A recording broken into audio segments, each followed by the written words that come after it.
Common Sense Politics with Eyes on Orlando, the podcast where we explore pressing political issues and community driven solutions in the city beautiful as the city of Orlando. I'm your host, Amanya Salas, and today we have an exciting episode lined up for you. In this episode titled Community Voices, Perspectives on Term Limits for Local Elected Officials, we will be discussing the crucial topic of term limits for local politicians in Orlando. We are honored to have a special guest joining us today who brings a unique perspective on this very matter. Before we dive into this discussion, let's take a closer look into our guest. Her name is Katie Koch. Katie is a passionate advocate for positive change in the city of Orlando, a dedicated wife and mother, and local business owner. Katie's love for her community has driven her to step forward and run for the position of city commissioner. With a successful track record in the business world, Katie brings a wealth of experience and enterprise and entrepreneurship in community building. Her journey as a local business owner has given her firsthand insight into the challenges and opportunities faced by small enterprise and residents that they serve. Katie's vision for Orlando revolves around creating safe and drug-free streets, neighborhoods, parks, and communities. As a strong advocate for term limits for local politicians, she believes in the power of fresh ideas and inclusive leadership to shape a better future for Orlando. Today, we are thrilled to welcome Katie Koch to the City Talk Common Sense Politics Eyes on Orlando podcast as we explore her perspective on term limits and her vision for a more vibrant and secure Orlando. So, without further ado, let's dive into our conversation with Katie Koch and gain valuable insight into the path she envisions for the city of Orlando. Join us as we embark on this informative and empowering conversation, only on the City Talk podcast.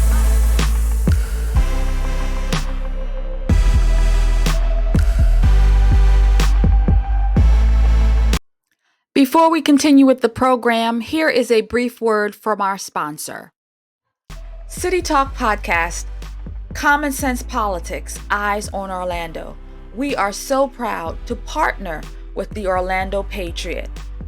Orlando Patriot is an online store, patriotic merchandise, everything you need, flags, t-shirts, hats, magnets, and more.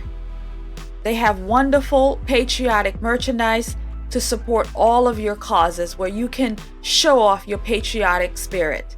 So Orlando Patriot, they are currently offering 30% off on all merchandise.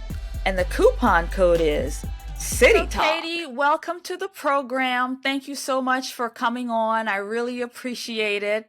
We're so happy that you're doing this and what you're doing with the city of Orlando, Commissioner 4. You're running for that seat, and we're excited to see what it is that you're bringing for the community. Now, I have met you before at your kickoff a couple of weeks back, and that was a really, really exciting time. So please tell us a little bit about you and what made you decide to get into this race and what you're looking to do for District 4.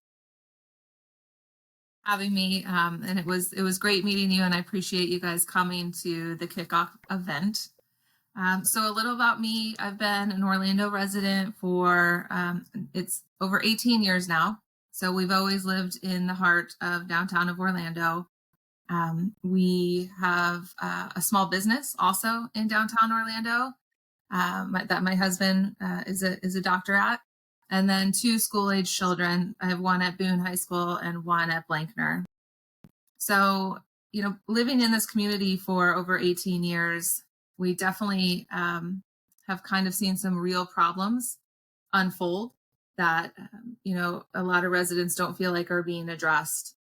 And definitely as a parent with school-age children, I have a lot of concerns. And when you feel like your concerns aren't being heard, there comes a time where you feel like you need to take action. And I feel like this is the time where I have the capabilities to serve our community and to make some changes.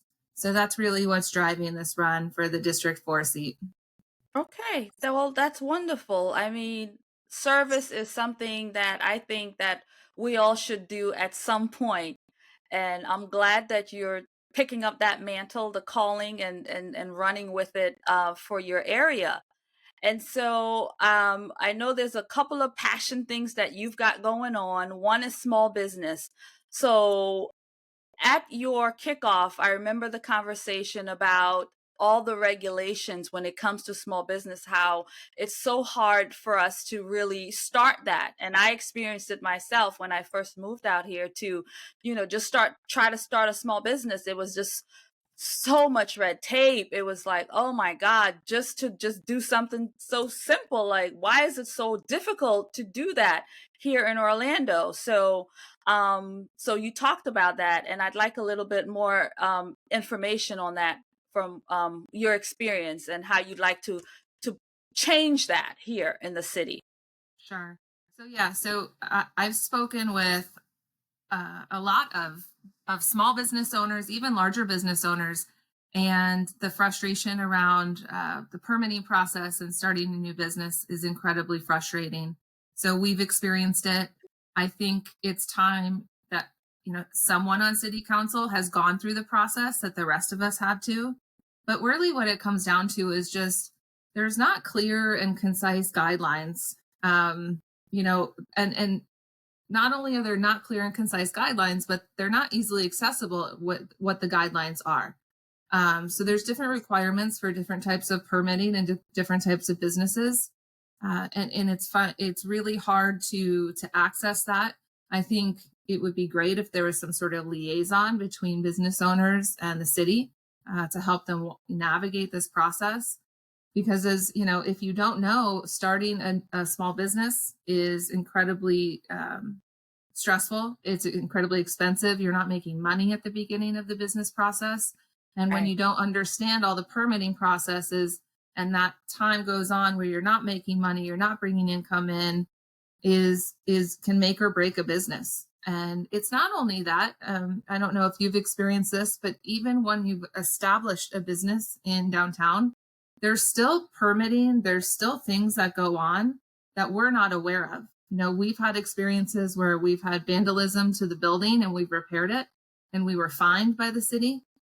So things like that, it's the initial support of starting a business and it's the ongoing support of businesses in this community that really needs to be addressed within this role. So if I heard you correctly, your business was vandalized and you went and cleaned it up and the city fined you? Correct. So we had copper being stolen from our air conditioning unit on a regular basis, which was reported.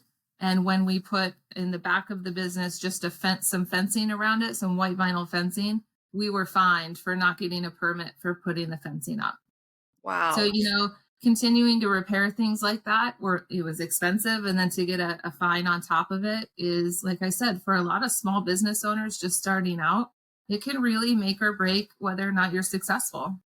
It's, a slap in the face. Wow. That's terrible.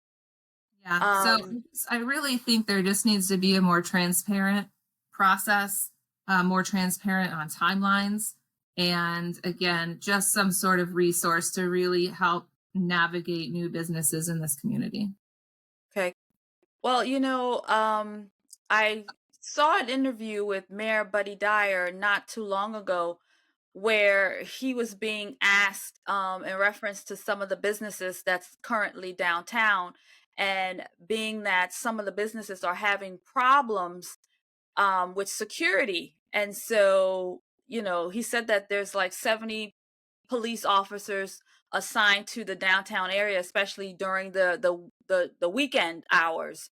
And he says, he'd like to see more restaurants and not so many bars and so on in the businesses. But again, these businesses, they have to be the ones who provide their own security, so to speak. And for them, that's more money out of their pockets once they've it's for them, it's not working. To have to put out extra money to secure when the city should be responsible to have policing and so on, out here during the business hours, even if it's, during the evening hours. The police should be able to do that, and that definitely falls under the city. So, I don't, what do So you think? yeah, so in talking with a lot of the downtown bar owners and restaurant owners, they definitely feel, a little bit under attack. They're trying, they're trying to provide businesses and establishments for us to go to. They're paying these fees for extra security. Obviously the bars that want to stay open later than midnight, they're paying fees. They're expecting extra police presence in their area. And I don't think they're feeling the extra police presence yet. They're incurring all these extra fees to stay open. So Yeah. definitely, no one's feeling incentivized at the moment to continue to develop in downtown, and we can see that. We see bars and restaurants closing all the time, and so when there's no incentive and there's no support, that's where we're losing, the excitement and the ability for these businesses to stay open or even want to open. Yeah, I've actually experienced just from being downtown, going to some of the different local places, and I've had some experience, especially with the homeless outside of the businesses. Matter of fact, we'll talk about a little bit of the homeless right now. So, this morning, actually, I was in a meeting with a couple of people that does some business here in Orlando, including Sam Ings, who's running for mayor.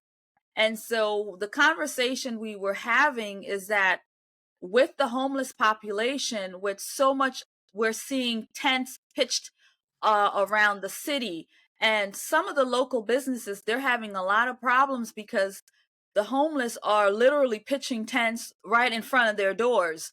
So it makes it difficult for them to do business when they have to chase off, folks that's literally laying at your doorstep. So I'm not sure what the businesses, how they're handling it, but I do know some businesses, for them it's just really not a good, it's not a good look. With trying to bring new business here, bring new customers, especially if we're trying to bring the tourism towards the downtown area, and folks are, coming from out of town, and this is not something that's encouraging to do business here, or for them to bring in new money here in the city. So I totally understand that. I mean, I live it, I experience it. We, when we walk downtown, when we walk to different restaurants, we see it, and it makes people feel uncomfortable. It makes them feel unsafe.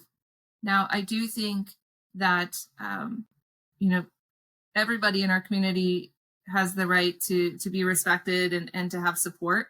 So I do think in meeting with a lot of different organizations and churches in downtown, that there is a lack of support and a lack of collaboration on providing some mental health and substance abuse programs to some of these homeless people that I've even spoken with some of the people that we see on the street on a regular basis, and there are resources. I think there's a lack of it. There's a lot of there's organizations like the Covenant House that are closing. So there's that side of it, and then there's the point that you bring up. So if I own a business downtown and I want people to come in, and there's tents and there's people out front making my customers uncomfortable and they don't come in, that's a real problem. And I think we're seeing that in it kind of in correlation with a lot of the high crime areas as well. And we want to deter that. So I think the more someone gets into the seat, and it needs to be talked about and it needs to be addressed, and there needs to be a collaborative process to address it. It can't be one person, but there are resources in this community. And I think until someone steps up and collaborates and really gets to the bottom of it, we're not going to see a change. I think we're only going to see it progress further. Yeah, I think you're absolutely right. during our meeting this morning, we talked a little bit about there's going to be a city council meeting, I believe, next week. And what's on their agenda is they are looking at, I'm not sure which building it is, but they're looking at renovating one of the homeless buildings. And so what they're proposing is it's more like a certified daycare where the homeless will go and spend their day, get lunch or whatever they do, and then afterwards, they're sent back out there in the night to back to their camps, back to their wherever it is that they've pitched their tents and so on. And so it's being proposed, I think it's like $5.1 million that they're looking to expand this facility. So again, it's not really going to the core of the issue. It's a space for them to go spend a few hours and then be put back out there in the wild, so to speak. So, and again, the problem is with the homeless, which from my point of view, is that 80% of those folks that finds themselves in the situation, they're able to, hustle it out, find a place to go a month, 2 months. They found a way to maintain, and that 80% has moved on. But we have that 20%, so to speak, with the drug issues, with the abuse issues that, 10 years, 5 years, they're still in the same situation. And no matter what you do, it's that chronic, you know, you can't do anything about it. And so how do you, bridge the gap, so to speak, for those people when it comes to trying to really help the chronic homeless who seems to be used to it, or they've made a choice and this is the way they're going to live their life? A good point that they're investing in some sort of center or some sort of service where they can go and they can eat and then they just leave, right? So that's not addressing the issue. So, when you reference a 20% of where it's repetitive behavior, it's repetitive, circumstances, it really goes back to there's a lack of funding on the city and the state and the federal level in Florida when it pertains to mental health and substance abuse, because that's really what's driving this, right? And I, in my normal professional life, I have the ability to travel to a lot of some bigger cities, and some of these cities have really figured it out. I go to cities much bigger than Orlando, and when I'm there, I pay attention to, how are they handling the downtown? Why is the downtown so clean? Why am I not stepping over tents and people sleeping on the roads when I'm in the city? And again, it really goes back to there are cities figuring this out. And why are we not talking with them? Why are we not collaborating with them? And why are we not seeing what they have done to keep their city safe, to keep it clean, and also support the people that need help in their community? You can't just brush it under the rug and act like they're not there. They need support too. So people are figuring it out. And if we can get out of this silo in Orlando and talk to other communities, I think it would be amazing for downtown. Yeah, I think you're right. I'm not sure which cities do you know that's thriving with that situation? I only know of a few of the ones that's not, but it would be nice to know. I think everybody wants to talk about the ones that are not, right. We know the ones that are always in the news, but I visited San Antonio, Austin, Texas, San Diego, California, just some of these bigger cities with really big thriving downtowns. And you go there and, San Antonio is one that sticks out in my head because I'd been there years ago and returned back. And it was a drastic change in the downtown. And I've actually personally reached out to some of their city officials just to see if they would meet with me, just to understand, what did you do? How did you accomplish this? So, people pay attention when they travel, and we want people to come here. We want tourists here. We're a hotspot for tourism. So again, it's just asking the questions and getting outside of the box to see what other solutions are out there. Okay. Well, I hope that we can really find some solutions for these problems because, again, we really want to nip this in the bud before it gets out of hand. And we have examples, as you know, of the cities that has gone out of hand. I mean, we're not bad as them as of yet, but if we don't put systems in place and I think law enforcement has a lot to do with this. And some of these cities, they have neglected or they have not supported their police. And so, therefore, the police has no incentive really to come out here and really, actually, they tie their hands, some of them. That's what they've done. They've tied their hands and they can't do the job. And so, we don't want to see what's happening in these other cities. Again, we're not there yet, but to have, we don't want our hands tied. We want to be able to have our police do the work.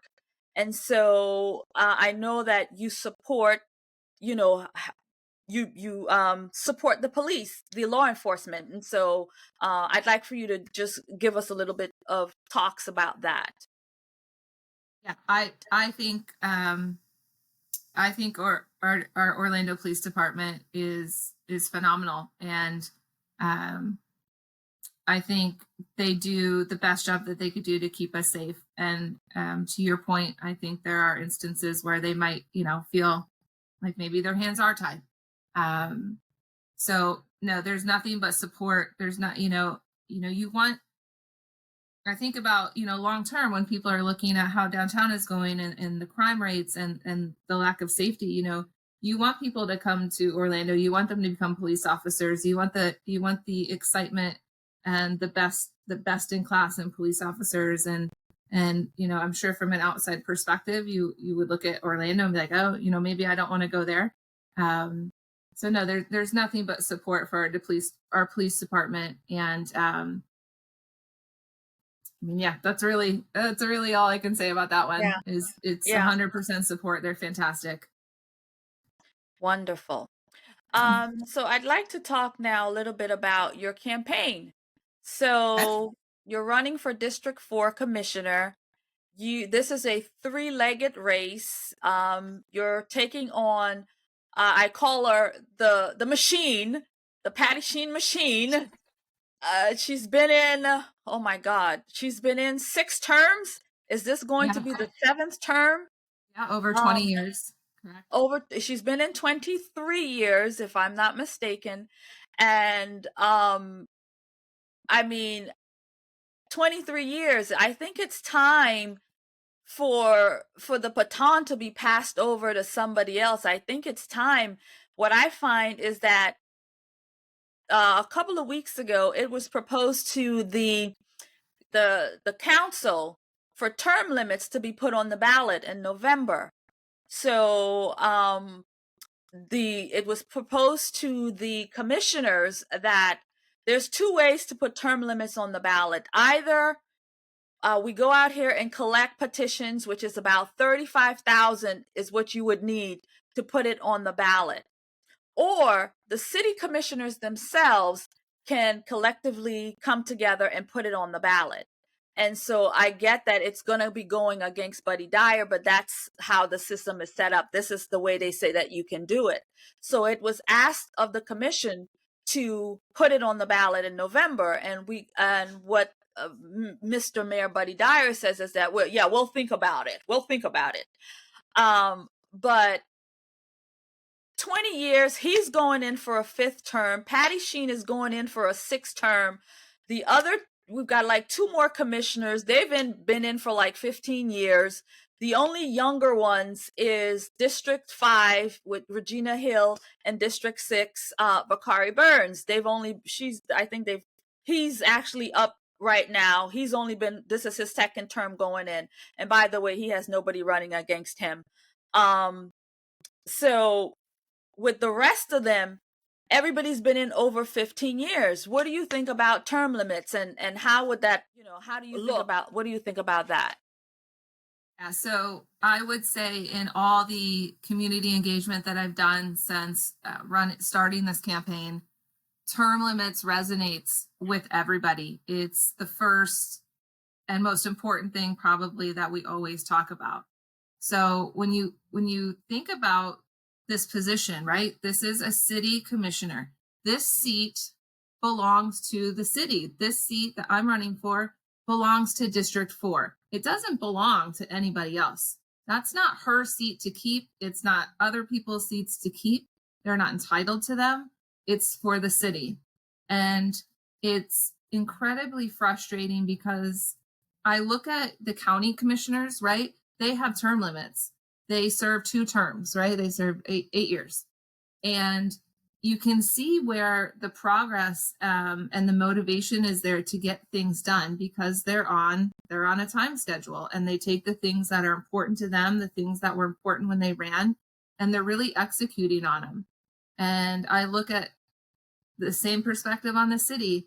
And when you talk about someone who's been in the seat for over 22, 23 years, there's no fresh perspective anymore. I don't see I see complacency. I don't see the excitement to get out in the community and talk to people and hear what ideas they have and what changes they want.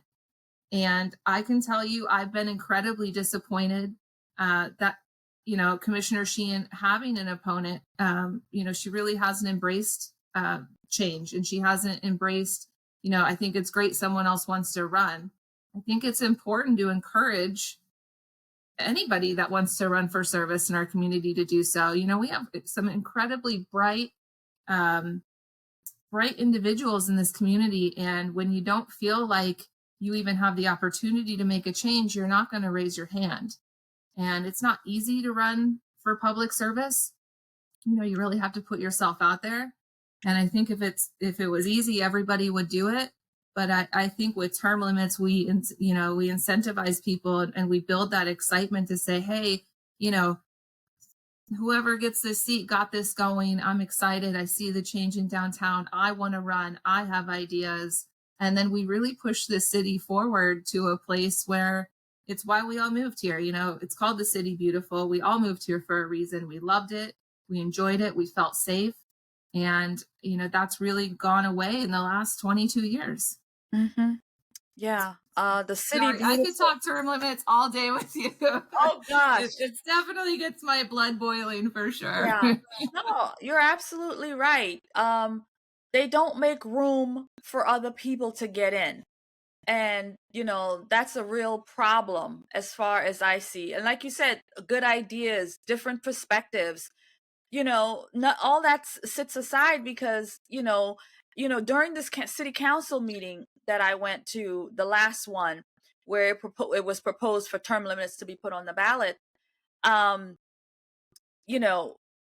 they were there at the beginning of the meeting. They were giving everybody a trophy. Everybody gets a trophy, people deserve trophies, your hard work and so on. But what I understood with that meeting was that the business of the meeting, nobody had any pushback about anything like that was proposed. It was just, everybody agrees. Like there was no debate, there was no conversation. It was just like, this is it. Everybody's on board. And I said to myself, I think about Congress at times where there's a new bill and we the people we don't know what's in it. Not even the Congress knows what's in it. And they push it through and nobody debates anything. Everybody signs off. And so all kinds of legislation gets passed and we the people are sitting there like, oh my God, what is this? What have we signed on to? And I felt the same way in the chamber the other day because it was like, well, what is this all about? What are they talking about? They're just passing through and we don't know what's happening. I hear you. And that's where I think complacency comes into play and just a lack of accountability.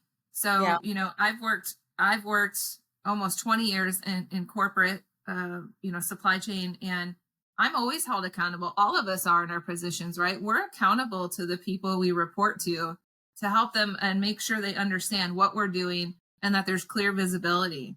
So that's definitely a miss. Like you said, that's a huge miss to not explain what's going on. And if they really believe in it and they're voting for it, then they should be very transparent about what they're voting for and why they're voting for it and how it affects us. So to have that lack of transparency is incredibly frustrating. And to your point, we all feel it. And you went to a city council meeting. I don't think anybody watches them or goes anymore because they don't feel included, they don't feel heard. And I mean, why participate if you're not going to feel that way? Yeah. And another thing that we talked about was how this last mayoral race back, I guess 4 years ago, whenever it was, um, again, it's an off election. People aren't paying attention that there's an election going on. And so what, you know, I I believe is that a lot of the core folks that came out, like say I think it only took 15,000 votes to put Mayor Buddy Dyer back in. 15,000. That's not a lot when you think about the whole, the folks in the city. I'm not sure if it's 200,000, 300. I don't know what those numbers would look like, but 15,000 is all it took to get this machine to be reelected, and pretty much it's probably going to look the same way in November. Again, it's the base that they know that there's an election because it's the city workers. It's these people who are abreast about what's going on, and so they come out. But the rest of the folks, they don't even know there's an election going on. They don't have a clue that we have an election this November. And once again, the machine is going to prevail because the folks that's going to come out, they're going to vote Buddy Dyer, and we're just going to get another 4 years or 8 years or whatever it is. But it's really sad being that the community is not aware that this is going on right now. In 2 months, is it even less than 2 months at this point, that we have an election? We are We have an election. 60 days out from an election. Yes. And all that's on it, I would call it an off election year. And all that's on it is districts 2, 4, and 6, and then and the mayor. But to your point, yeah. And I don't know if I think there's a lack of awareness, and I think there's a lack of just feeling like even if they do vote, it would be heard. We all have felt like that in other, presidential elections sometimes too, right? You're like, well, what does it matter? So and so is going to win. I'm not even going to take the time to show up and vote. And the other aspect is people need to know too, from a state level, if you're a mail-in ballot, I don't know if you know that, that's been kind of wiped clean. You have to reapply even if you want to do a mail-in ballot.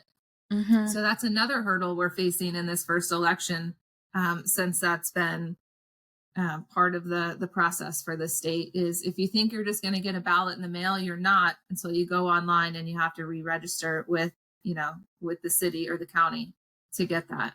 So I'm with you. It's very disappointing. I will tell you though, I am energized by the excitement that I've seen, at least, within District 4. People are they're waking up, they're paying attention, they're frustrated, and they're seeing that, within District 4, Commissioner Sheehan's the longest serving city council member of all of them, mayor and all the other incumbents. Mm-hmm. And when I asked them, I asked very basic questions in the last 20 years. Do you feel safer? Do you feel like downtown's gone in the right direction? And we all know the answer to that, and that's no. And people are really ready for a change, and they're embracing it. And I'm hoping they really come out and vote, because it is a tough year to get people to come out. Yeah, it is a tough year. But what I think, I don't know if you know about the District 35. They're having a special election for District 35, the House seat. And so that's going to be happening. The primary happens November 7th, same as the city elections. And then I believe the general happens sometime in January or February. So that's going to get more people out to vote. And I think that's going to really help the city election, especially where it overrides from Lake Nona and the city. So that's going to bring more bodies out. But even with that, I know people have been on the ground getting the word out because it's a special election. And it may help with this race. I don't know. But, um, it's been paving the pavement, knocking on the pavement, literally trying to let people know, hey, we have the special election. And we also, by the way, have the Orlando races as well. But people just people aren't motivated. They don't seem to be ready to get out there, and they're not motivated because nothing is exciting with these races. We've got the same people in the race, and even a newcomer like yourself. And I'm sure that's been difficult. By the way, I've been seeing your signs everywhere. I Right. have. I said, there goes another Katie sign. She's doing it. But I have also started seeing the Patty Sheen signs, by the way. So they're starting to get them out there too. But yeah, I've definitely seen more of your signs out there. So how has that been? The groundwork, trying to get people motivated to even work with you with the campaign and try to bring the change and your vision to life and try to get you into the seat. So that's probably been my favorite part of this whole process. So this is not easy, but I have been the support I've received in this community is incredible. So it started with kind of within our own household between my husband and kids. It was, hey, I really want to do this. Mom wants to get out there. I want to make a change. I want to make things better, and all it was all hands on deck, let's go. And once the word got out, I have been inundated with people offering to walk and put door hangers on. They want to put signs in their yards. They're donating. I've been invited to all of the different neighborhoods in District 4 just to have meet and greets. And those have been amazing because, we talk about these core issues, which are term limits and crime and homelessness and small business support.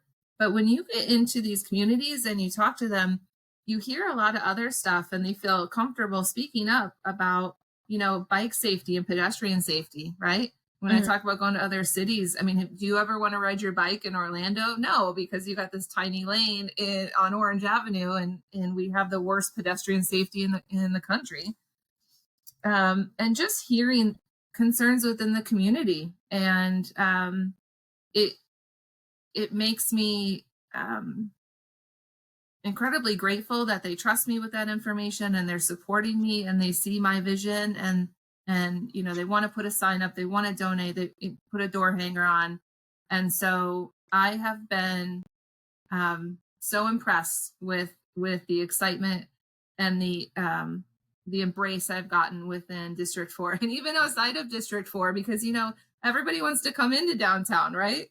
And they Right. want downtown to be cleaner and safer, and they want more retail and they want more restaurants.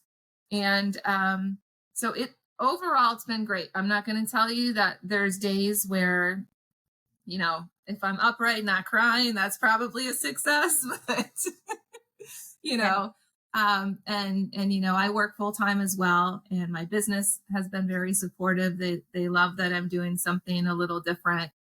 And so overall, I'm thrilled. I'm working as hard as I can. I'm not giving up. I know this is a winnable election. There's no doubt in my mind. It's just, it's a lot of grassroots stuff right now. It's knocking on doors and meeting people, and I'm excited. I can't wait. Yes, you're right. That's how it gets done, though. You've got to knock on doors. I think because I've been in this space for some time, I do realize that making the phone calls, it's not the way that it used to be. So phone calls doesn't really get the job done anymore. You can make them, but with the cell phone setup and people screen there, you can't really connect to the voter through, in my opinion. But But knocking on the doors, that's definitely a way to show up in front of them. That's always going to work no matter what. And so I've heard from many politicians or candidates, that's their number one. That's where the bread and butter lives. You've got to get out there. You've got to meet them. And one thing I tell you is that the voters, when you're at their door, they're like, oh my God, you're the candidate. You're here at my door. And they feel special. They feel like they feel really special. They feel like, they're a part of this thing. And one of the things I talk to when I talk to candidates, and I'm like, when you're at that door, you're right there is standing a volunteer that you can, get to work for the campaign. Donations is at the door. The vote is at the door. Everything is at that door, making that connection to the voter. So yeah, it's critical that you're out there doing that. So good for you. Great. And I usually show up at people's door and I have one of my kids in tow and a husband and a dog. Like we're all out there together, just having some fun on the weekends, making the best of it. So it's been great. It's been really, it's hard work. I won't lie, but it's been great. Well, I know parks is a something that's important to you and the family, and having access to them. For example, Lake Eola. When I first moved out here, I used to be at Lake Eola all the time because, it's a beautiful park and so on. And so I stopped going when they started charging us for parking just to park on the street.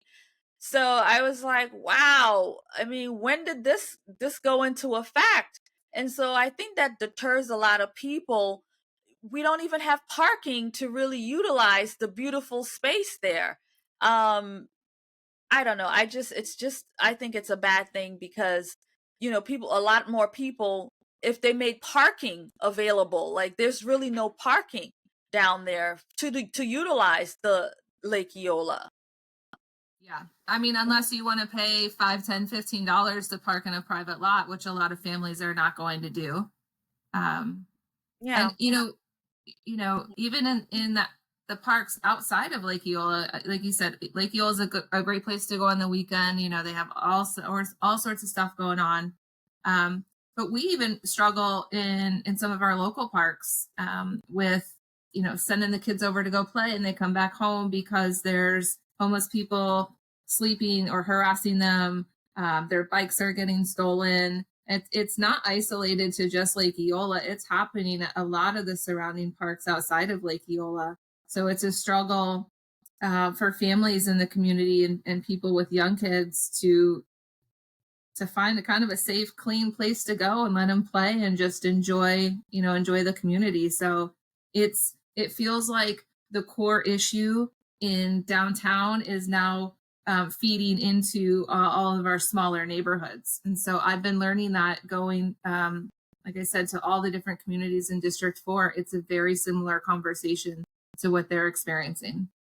Yeah, I can see that rolling over into like District 4 from like the downtown area because of the building and so on that's going on. So it is moving whatever, for example, right there on Michigan Street, we've got some homeless folks living in the bus stops.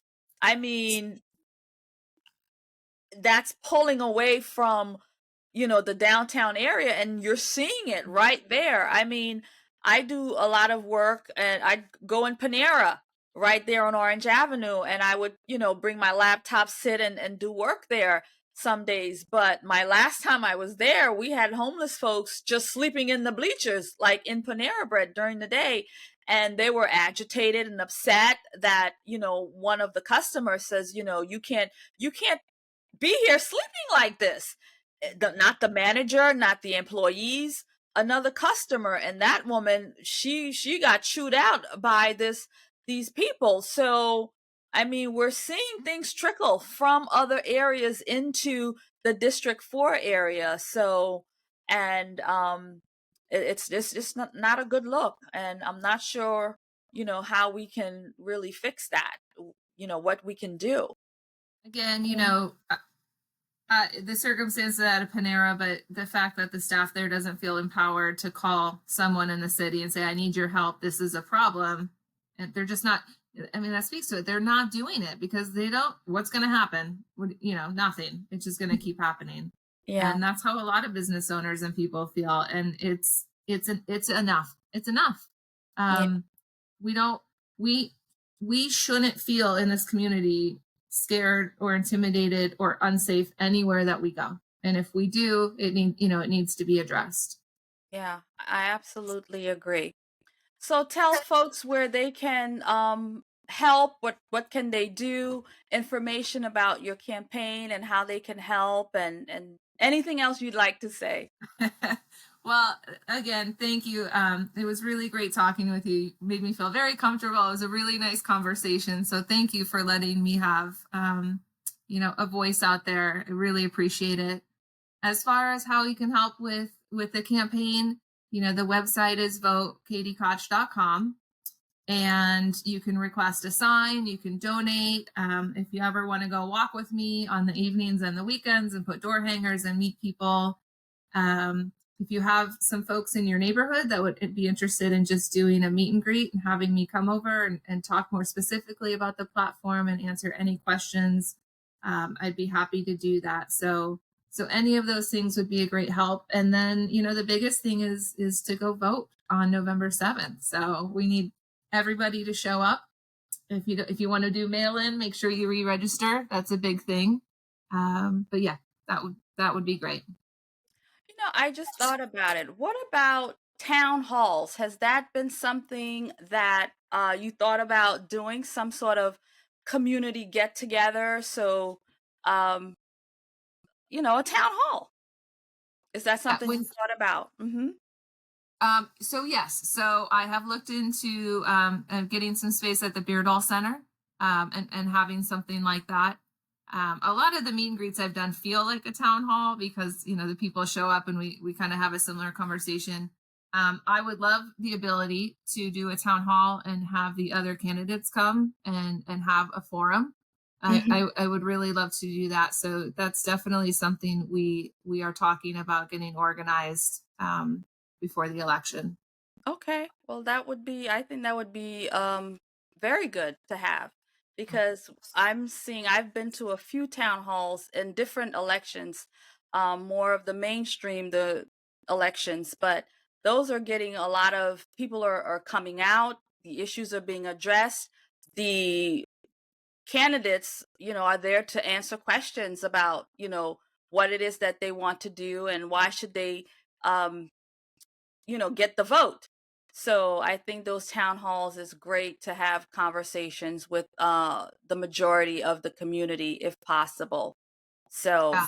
I think it's important too for people to see, us as the candidates kind of live and how we respond and the demeanor and things like that, because, I can make a really nice pretty pamphlet and put it on your door, but talking to candidates definitely gives you more of a feel if they're, someone you would trust in the positions that we're running for. yeah. Well, Miss Katie Koch, thank you so much for coming on the program. Thank This was you for really having good. me Yeah, and thank making me you. stay. I was all nervous and now I'm all excited. This was great. Oh You are yeah. an awesome host. Oh, Thank thank you you. very much. Thank you so much. We're just glad that you're in this race. I wish you the best with it. Hopefully, like I said, I've been seeing your signs out there, so at least people know Katie Koch is out there. Something's happening with her because we're seeing her signs out. So hopefully people will wake up, get the message, and know that we do have an election this November, and people will come out and vote.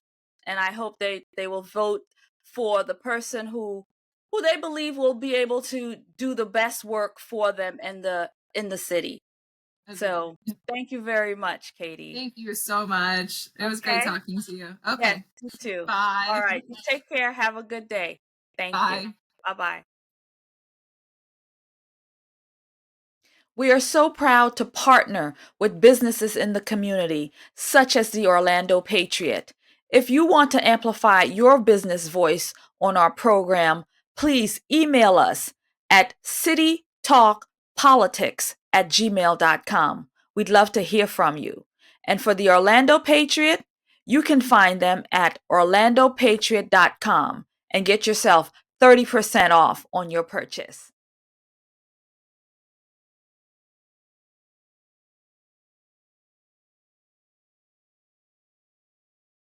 What an enlightening conversation. Katie Koch, she was amazing, and I'm just so grateful that she was able to plug us into her schedule so we can have this conversation. She's busy running for office, but I'm glad she was able to pin us in. So we thank her and we say good luck to her in her endeavors for the District 4 Commissioner seat. So, if you know of anybody or yourself, if you're interested in coming on the program, we would love to have a conversation with leaders and community members. This is a platform for all voices, and especially just anybody in the community who are leading, who has some input and some advice and so on for other community members. So we welcome you on the program. You can reach out to us at citytalkpolitics@gmail.com. Again, that's citytalkpolitics@gmail.com. And we also welcome you business owners who would like to amplify your voice, your business voice here on the platform so that people can know about your business. We have sponsorships available, and you can again email us at citytalkpolitics@gmail.com with your business information, and we can plug you in and amplify your business here on the program. So again, this is a voice for all community members, and we thank you for joining and sharing the content. We are also looking to have other voices on the platform. Again, if you're interested in doing that, please email us at the City Talk Politics email address.